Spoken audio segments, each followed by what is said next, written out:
be a truck driver? Well, this is for the new ones. Let's talk about that a little bit. One, it's not going to be an easy journey.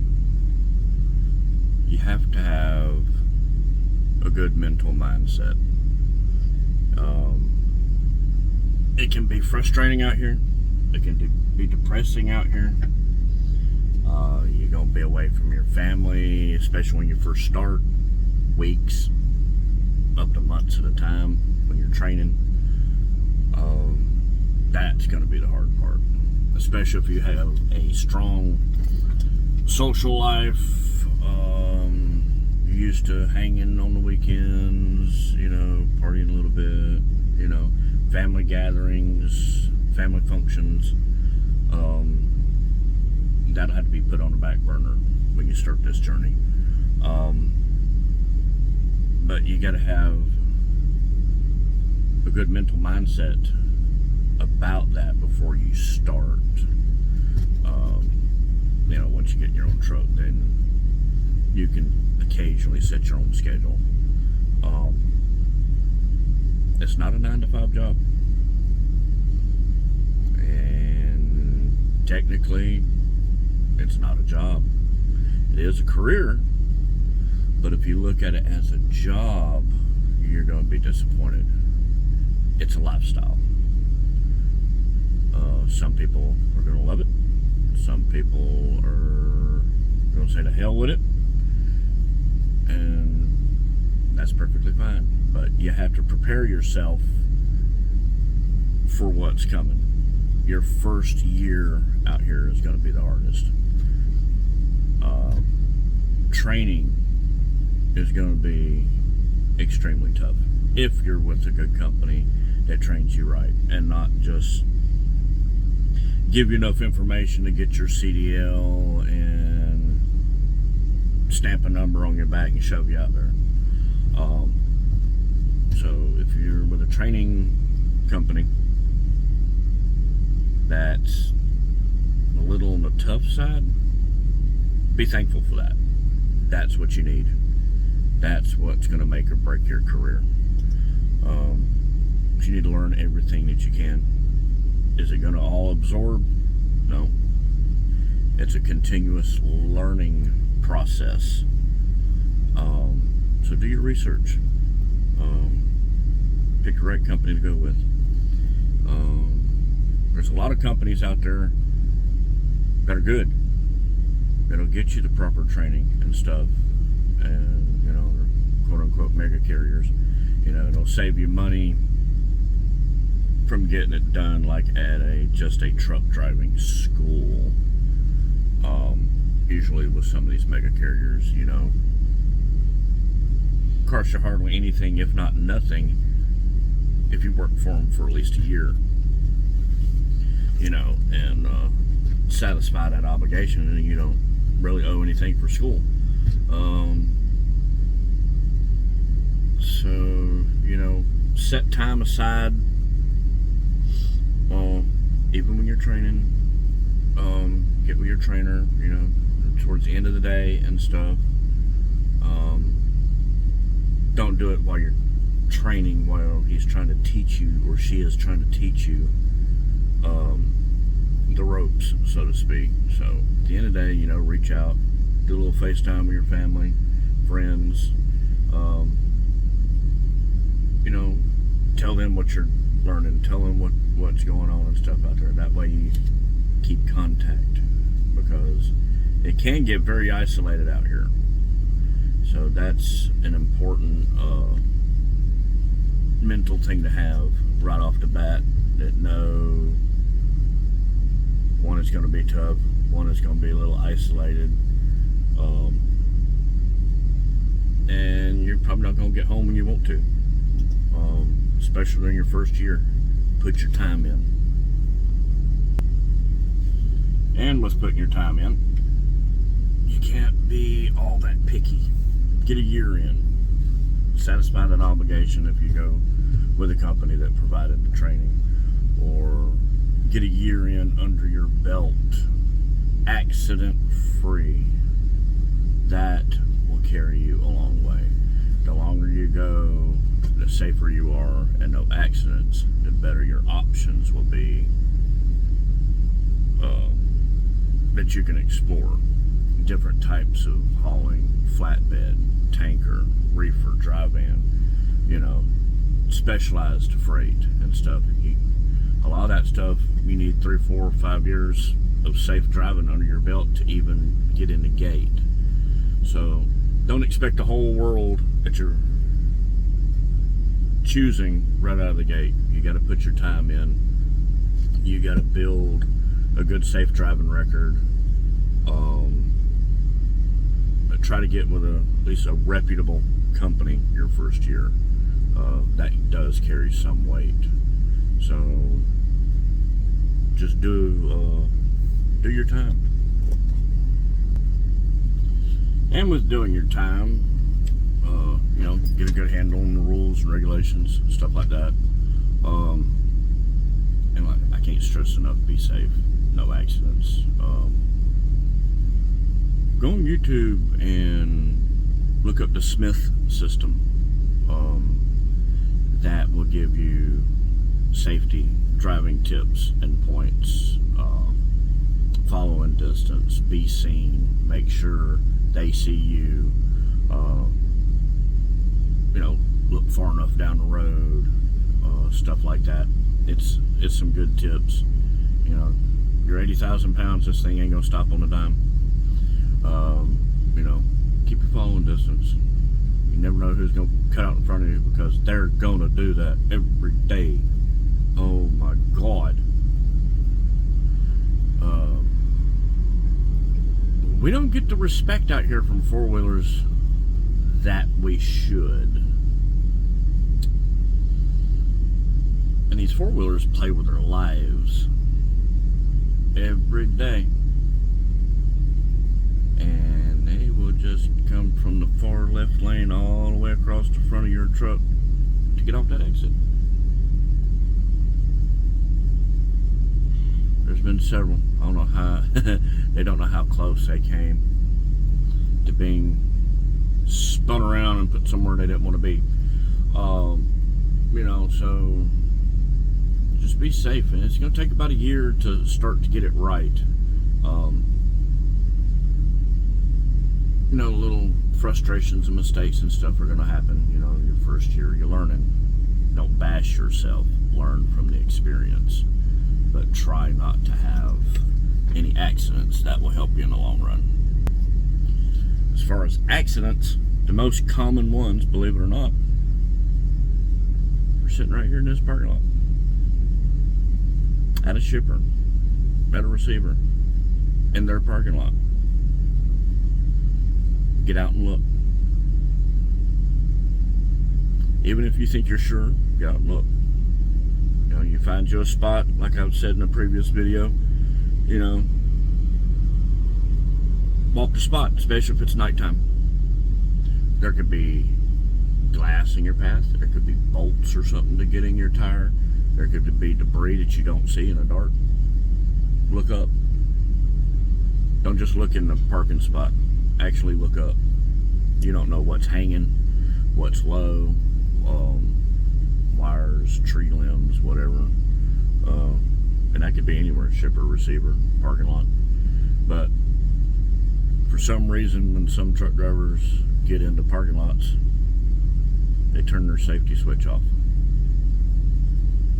because they get complacent in a parking lot. They may be hypersensitive and safe out there on the interstate. Some of them, they get in a parking lot and they're like, let's find a place to park, and they quit paying attention. And that's when accidents happen. Still don't want that on your record. It's a little bit different when it's in a parking lot. It's more of an insurance claim and stuff, but you still don't want it. Nobody wants to take another driver's hood off their truck or back into a car in a parking lot at a receiver turning around, because depending on where your tandems are set, depends on how long of a tail swing you have on these trailers. And your wheels might clear, but when you spin around, ass end of that trailer is going to spin too, and you got about a 12 foot overhang, and you drag it across the hood of a car, or snatch the front bumper off of another big truck. Yeah, that's not pretty. I've seen a yard dog do that, spin around and take a deer guard actually off of one of our prime trucks. 2 drivers sitting down from me. I've seen that happen. But he got in a hurry. He was in the parking lot, wasn't paying attention. Especially watch the yard dogs. They're a little cocky in their own element, so most of them are safe, but most of them are flying through them parking lots a lot faster than they should be. But yeah, you just be hyper aware of your surroundings everywhere you go. Parking lot, going down the highway, back roads, rural especially. Never know when a little kid's gonna be chasing a ball or a dog across the road, and there you are, and you can't stop. Nobody wants that on their conscience. You know, hitting a light pole is one thing. You know, loss of life, I don't know if I could live with that. So be hyper aware of your surroundings once you're out here, and know what you want. What's your career path? Do you want something eventually that's regional, where you're home more time, where you get more home time?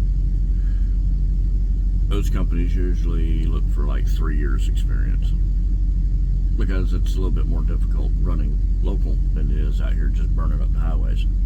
A lot more interaction stuff to deal with. You want maximum profits and money, you know, you're gonna have to put your time in and stay safe, and do not job hop a lot. There's a high turnover rate in this industry, always has been, always will be, but to really land the good jobs with the higher wages and stuff like that, they look at your job history. Like if you change trucking jobs every 6 months, that's not going to look good on you, because you can say, well, you didn't like the company, and then your new company that's going to pay you real good is going to look back like, was it the companies or was it you? So still keep that in mind. You know, don't job hop. Me personally, I would put 2 years in with your first company. Learn all you can. OTR, over the road. You know, that way you've got at least a minimum of one, depending on where you're running at least one full winter under your belt. That will help you out a lot on, you know, if you decide to switch companies and stuff. But yeah, I would do at least 2 years before I would try to upgrade to a better company. And have a good attitude about it. You know, there's a driver shortage. Yes and no. There's a shortage of good drivers. So be the good driver. You know, I'm not talking about being no company yes man, you know, but I'm talking about good mutual respect, good communication skills, good safety record. Make yourself valuable. You know, learn all that you can to do it the right way. You know, I'm not perfect. I'm not going to say I am. I'm sure I've cut corners in the past, but that's not a good practice. I've been out here 23 years. I still learn. I'm still willing to learn. You know, driver's been out here 30, 40 years, gives me some advice. Guess what I'm going to do? I'm going to take that to heart. I'm going to pay attention to what he's got to say. I'm going to apply that new knowledge, learn that new knowledge, you know, to make me a better driver, more efficient, more profitable, safer, you know, because they paved the way for us. You know, they had it hard. You know, we drive spaceships compared to what they drove, even though they're plastic curb sniffers. My first truck was a '93 Freightliner. That thing had the pleated burgundy interior. It had, I was lucky, but it had a cassette player in it. Even the windows and the windshield wipers were air assist. And when I got moto mirrors, electrified mirrors that I could use a little button with, oh, I was shitting in high cotton. Before, when you'd have to do a blindside back, you'd have to get up, get out of your seat, walk across the other side of the truck, roll the window down, and adjust your mirror. So yeah, they had it a lot tougher than we did. I was lucky to have air conditioning. Some of them old boys didn't. I remember pulling spring ride trailers, and the old hands out there know what I'm talking about. Those things pull like a brick. I thought air ride trailers was the newest, fanciest thing when I first pulled one. Oh, it was like pulling a cloud. You know, so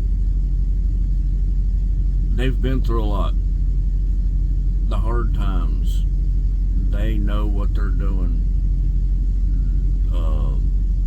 So take their advice. They're not trying to be mean. They're just cut from a different cloth. They have a no nonsense, take no bullshit attitude, and you know, they're a little rough around the edges, but the industry made them that way. That's why they're still here. They're tough. They're still out here pounding the pavement. So find you a mentor. Find somebody that's drove trucks years ago. The older guys. You know, I mean, some of this new technology we know that they don't know, but take that and blend it together.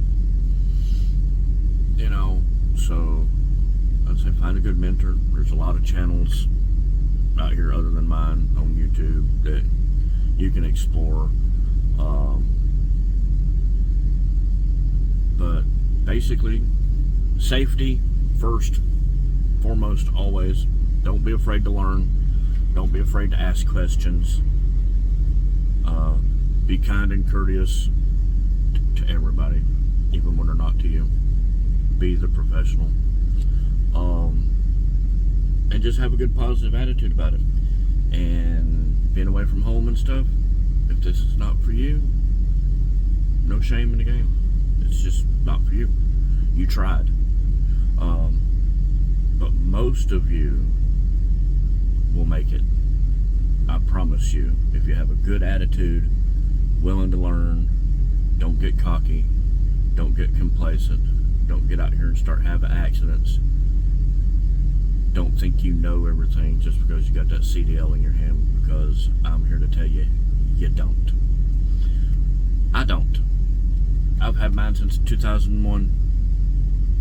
So, okay, well, 22, almost 23 years. I don't know everything. So, don't ever get a I know it all attitude. Don't get out there and get in a hurry and not trip plan and stuff to where you've got to rush, where you're pushing yourself and you're not safe. I mean, I'm sure you've seen these trucks in the left lane, 2 feet off a bumper of a car, pushing them down the road because they're in a hurry, because they're running behind. They didn't properly trip plan, or they stopped too many times, trashing around the truck stop. You know, because I'll sit this truck only 62, sometimes 65 if I gotta go, and then occasionally 58. Piss a lot of people off, but you go around me. And I'll have the same ungoverned truck pass me 4 or 5 times in a day, or 2 or 3 times on the same run, going the same direction. And I'm just steady as you go. And it's like the turtle and the rabbit, really. You know, the rabbit passes the turtle 4 or 5 times, and the turtle wins the race. And it's burnt less fuel. So, big thing is, it's all about attitude. Keep a positive attitude, and be safe. And with that said, I will holler at you on the next chat. Tim Fur.